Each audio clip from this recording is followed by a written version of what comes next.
Sikiliza kwa makini.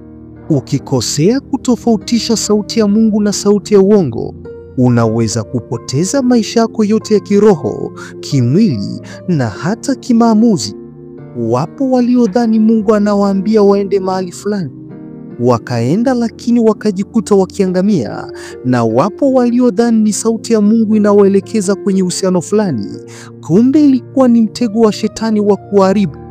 Leo nitakufunulia ishara 8 hatarishi zinazoonyesha wazi kabisa kuwa si Mungu anayekusemesha. Ukipuuza ishara hizi, adui ataendelea kukudanganya, lakini ukizijua na kuzizingatia, utajifunza kusikia sauti ya Mungu kwa usahihi na kuishi katika kweli ya neno lake. Kabla tujaendelea na somo letu la leo, nisiwe mchoyo wa shukrani. Napenda kuwashukuru watu wote mlio subscribe katika channel yetu hii ya Nguvu ya Maono Media. Hakika ninyi ni watu wa muhimu na wathamani sana kwetu. Tunawaombea kwa Mungu awalinde, awatuze na wafanikishe kwenye kila jambo mnalolifanya. Lakini pia kama ndio mara yako ya kwanza kabisa kuungana nasi na bado huja subscribe, basi nikupe pole, kwa sababu watu wote makini na wanaopenda kujifunza tayari wamesha subscribe katika channel yetu hii ya Nguvu ya Maono Media. Ili nawe uwe miongoni mwa watu makini na wanaopenda kujifunza, basi hakikisha una subscribe kisha unabonyeza kitufe cha alama kengele. Kwa kufanya hivyo, utakuwa miongoni mwa watu makini na wanaopenda kujifunza. Hakika Nguvu ya Maono Media ni mgodi wa maarifa. Twende moja kwa moja tukaziangalia ishara 8 zinazoonyesha sio Mungu anayesema na wewe. Namba 1, ujumbe unapingana na neno la Mungu. Siku zote Mungu hawezi kusema kitu kinachopingana na maandiko. Ikiwa kile unachokisikia kinakupeleka kinyume na Biblia, tambua hiyo sio sauti ya Mungu. Siku zote ujumbe unaopingana na neno la Mungu, siku zote huo sio ujumbe wa Mungu. Ukiona unasikia sauti ambao sauti ile inakuwa ipo kinyume na Biblia, basi tambua kuwa sauti hiyo sio sauti ya Mungu. Siku zote sauti ya Mungu huwa inaendana na neno la Mungu. Unaposikia sauti ya Mungu, sauti hiyo huwa inaendana na neno la Mungu. Lakini ukijikuta unasikia sauti na sauti ile inakuwa ipo kinyume na Biblia, yaani neno la Mungu, basi tambua ya kuwa hiyo sio sauti ya Mungu. Watu wengi wamejikuta wakiongozwa na sauti ambazo sauti zile zinakuwa zipo kinyume na neno la Mungu. Jambo la msingi ambalo unatakiwa uitambue, sauti yoyote ambayo unaisikia iliyo kinyume na neno la Mungu, basi unatakiwa utambue ya kuwa hiyo sio sauti ya Mungu. Lakini jambo la pili au ishara ya pili ambayo ukiona, basi unatakiwa utambue sio Mungu anayesema na wewe. Unaletewa hofu badala ya amani. Siku zote sauti ya Mungu huleta utulivu na amani hata katikati ya dhoruba.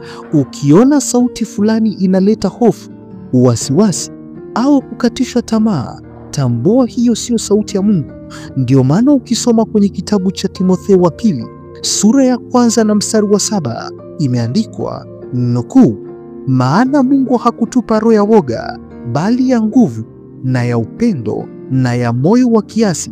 Kwa hiyo ishara ya pili, ukiona unasikia sauti na sauti ile la kuletea hofu badala ya amani, basi unatakiwa utambue ya kuwa hiyo sio sauti ya Mungu. Siku zote sauti ya Mungu kuleta utulivu na amani hata katikati ya dhoruba au changamoto. Sauti ya Mungu huwa inaleta utulivu wa moyo na amani ya moyo. Lakini ukisikia sauti ambayo inakuwa inaleta hofu badala ya amani, basi unatakiwa utambue ya kuwa hiyo sio sauti ya Mungu na unatakiwa uwe makini kwenye sauti hiyo. Lakini ishara ya tatu inayoonyesha kuwa sio Mungu anayekusemesha wewe, ukisikia sauti inayokufanya ujivune na kujiinua. Siku zote sauti ya Mungu hutufundisha unyenyekevu na sio kujikweza wala kuwatweza wengine. Ikiwa unahisi unasukumwa kuonyesha majivuno, hiyo sio sauti ya Mungu. Siku zote sauti ya Mungu hutufundisha unyenyekevu, sio kujikweza wala kuwatweza wengine. Kwa hiyo ukiwa unahisi unasukumwa kuonyesha majivuno, hiyo sio sauti ya Mungu. Ndio maana ukisoma kwenye kitabu cha Yakobo sura ya 4 na mstari wa 6 imeandikwa nukuu, lakini hutujalia sisi neema iliyozidi. Kwa hiyo husema, Mungu huwapinga wajikuzao, bali huwapa neema wanyenyekevu. Kwa hiyo siku zote sauti ya Mungu huwa haimfanyi mtu ajikweze wala ajivune. Kwa hiyo ukijiona unasikia sauti na sauti ile inakufanya wewe ujikweze au ujivune, basi unatakiwa utambue ya kuwa hiyo sio sauti ya Mungu, kwa sababu siku zote sauti ya Mungu hutufundisha unyenyekevu na sio kujikweza wala kuwatweza wengine. Kwa hiyo sauti ya Mungu inatufanya tuwe wenyekevu, lakini sauti ya Mungu haitufanyi tuwe tujivune au kujinua. Kwa hiyo ukijiona unasikia sauti na sauti ile inakufanya wewe ujikweze au ujiinue, basi unatakiwa utambue ya kuwa hiyo sio sauti ya Mungu. Lakini ishara namba 4 ambayo inaonyesha kuwa sio Mungu anayekusemesha wewe, ukisikia sauti inayoongeza mzigo badala ya kuondoa.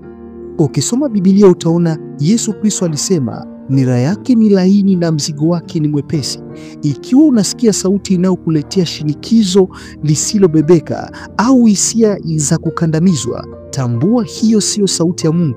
Ndio maana ukisoma kwenye kitabu cha Mathayo sura ya 11 na mstari wa 28 imeandikwa nukuu, njoni kwangu ninyi nyote msumbukao na wenye kulemewa na mizigo, nami nitawapumzisha.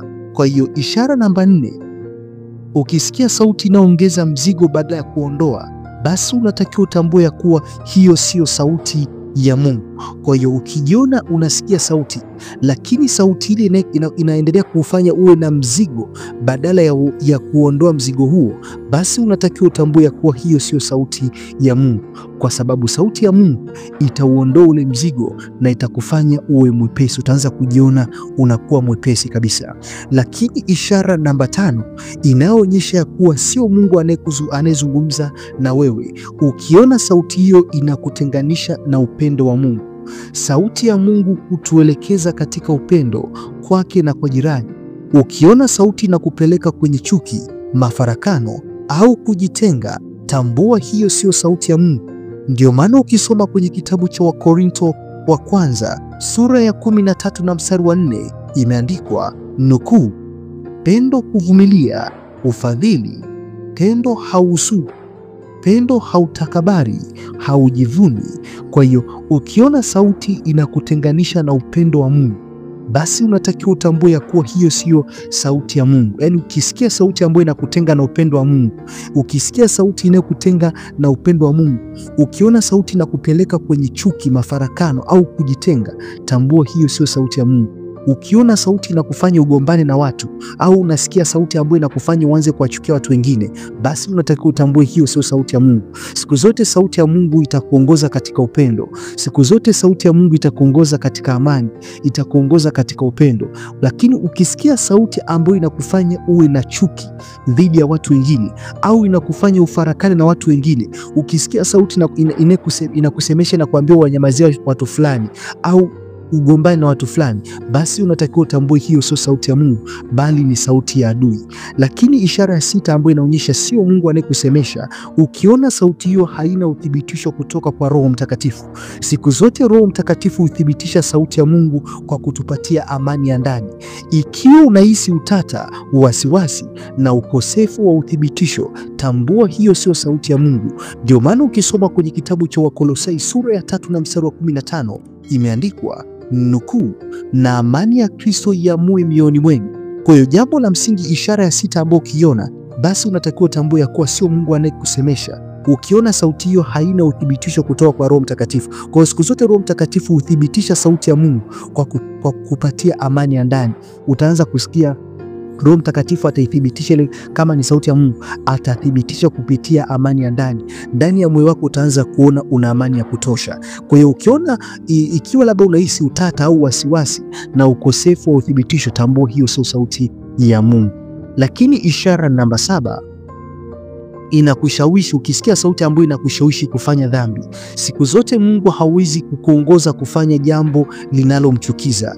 Ikiwa sauti fulani inakuvuta kwenye uasherati, wizi, uongo au dhambi yoyote, tambua hiyo sio sauti ya Mungu, bali ni sauti ya adui. Ndio maana ukisoma kwenye kitabu cha waraka wa kwanza wa Yohana sura ya 3 na mstari wa 8 imeandikwa nukuu, atendaye dhambi ni wa Ibilisi, kwa kuwa ibilisi hutenda dhambi tangu mwanzo. Kwa hiyo ukisikia sauti inayokushawishi kufanya dhambi, basi unatakiwa utambue ya kuwa hiyo sio sauti ya Mungu, bali ni sauti ya adui. Ndio maana kwenye kitabu cha waraka wa kwanza wa Yohana sura ya 3 na mstari wa 8 imeandikwa, atendaye dhambi ni wa ibilisi, kwa kuwa ibilisi hutenda dhambi tangu mwanzo. Kwa hiyo sauti yoyote inayokuongoza kufanya dhambi, hiyo sio sauti ya Mungu, bali ni sauti ya adui.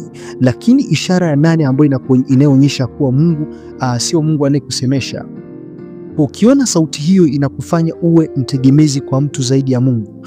Mungu hutufundisha kumtegemea yeye kwanza. Ikiwa unasikia sauti inayokufanya umtegemee kiumbe zaidi ya Muumba, tambua hiyo sio sauti ya Mungu. Ndio maana ukisoma kwenye kitabu cha Yeremia sura ya 17 na mstari wa 5 imeandikwa, nukuu, Bwana asema hivi, amelaaniwa mtu yule amtegemee mwanadamu, amfanyaye mwanadamu kuwa kinga yake, na moyoni mwake amemwacha Bwana. Kwa hiyo siku zote ukiona sauti hiyo inakufanya, au ukisikia sauti inayokufanya uwe mtegemezi kwa mtu zaidi ya Mungu, basi unatakiwa utambue kuwa hiyo sio sauti ya Mungu, bali ni sauti ya adui.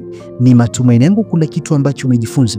Tafadhali, kama kuna jambo ambalo umejifunza, naomba ukomenti chini uandike nimelipenda somo zaidi.